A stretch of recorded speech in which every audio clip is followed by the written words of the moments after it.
Hey friends, Joseph with Better Builds. We just want to take a minute to show you around one of our projects from last year.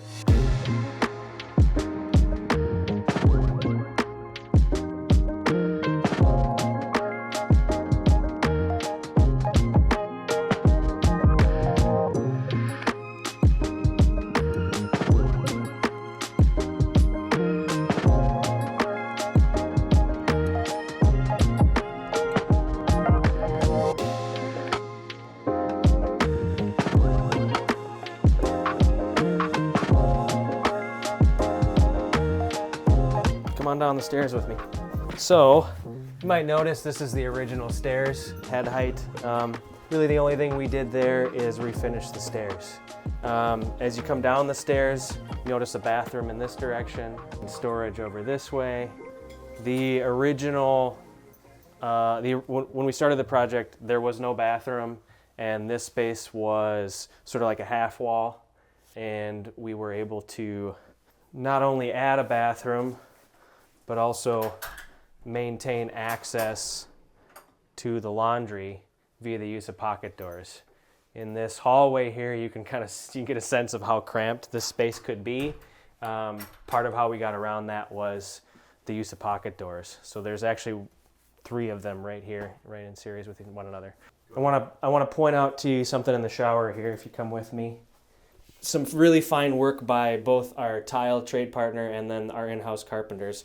If you look closely here on this back, the tile at the back here, you'll see that this row here is solid all the way through. This row has a 2/3 cutout, and this row starts with a 1/3, and then it repeats, right? Well, these tile were laid out so well from the framing stage of the project that they didn't have to be trimmed, and that the drop from this course becomes the starter for that course, and then it repeats.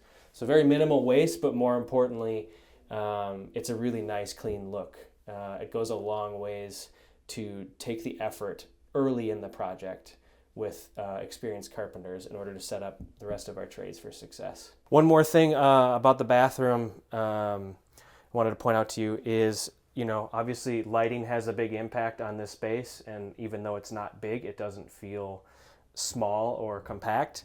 And then one of the other things is the fact that this is a floating vanity. Even just not having that go all the way to the floor, does it give you more floor space? Not necessarily, but it does create that feeling of more space, more openness, right? Things aren't as closed in.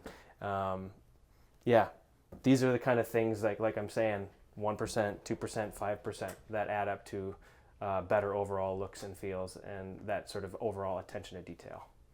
If you come into the living room, there you'll know we walked through an arch there, and we'll show you where we pulled inspiration from that, from some of the existing millwork upstairs. One of the key challenges with a basement is, of course, the use of ceiling heights, right? And sort of that feeling of compression when it goes too far. It just sort of makes it feel like a space you don't want to be in, right? Like feel like you have to duck all the time. So we worked very hard with our HVAC trade partners to get that ceiling height back up. Actually, the ceiling when we started was even lower than this soffit. They had a drop ceiling in it, and they had run all their mechanicals in the headspace above that. A couple other things I would point out is these are stock cabinets, and then we used some butcher block, both for functional dry bar space, but then also as a shelf. That kind of combination, splitting the difference between a budget, but then also using some carpentry skills to elevate it and make it feel more custom and built in. The other things I would point out in this space are this corner here. These are original. They're upstairs, and they're also in all of the outside corners in this space. They're not in production as far as I can tell, so we salvaged a few from the original project. And then we custom milled a couple in order to keep them all looking the same. A couple other things I would point out is, here's the soffit. This is actually one of the main feeds to some upstairs stuff. It just had to be here, couldn't be avoided. But you can see we worked very hard. Bravo to the guys on our carpentry team in order to really minimize both the height, but even the impact and feel of the space. If I take you over to this side of the room, the glass block windows were existing, but we did alter the scale of them slightly so that the blinds would be a nice tight reveal all the way around. And then the casing, since we're here looking at casing, actually matches the original upstairs. It's a 2 1/4 with it's sort of a Princeton profile. This is sort of paying homage to older trim, which would have had a back band. In this case, it's all built in as one.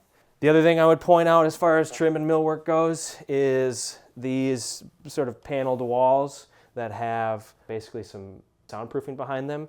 They're sort of having a moment right now. We did this a year ago. One of the things that kind of makes it unique is like we took a little bit of extra effort to trim around this outlet cover. We did a custom end piece here so that you see wood grain. And then down at the floor, we actually furred out or basically added a 1x behind the baseboard so that the reveal here looks nice and consistent. Just those little things, you know, like we talked about in our last YouTube video about casing. If you haven't seen it, definitely check it out. It's those little 1%, 2%, 5% here or there that add up to make a space feel intentional and thought out and a place that you want to spend a lot of time in. Let me know what you guys think. We'd love to hear your thoughts, comments. Maybe you've got a basement remodel that you're looking to do. Let us know if you got questions about how to make the most of the space that you have.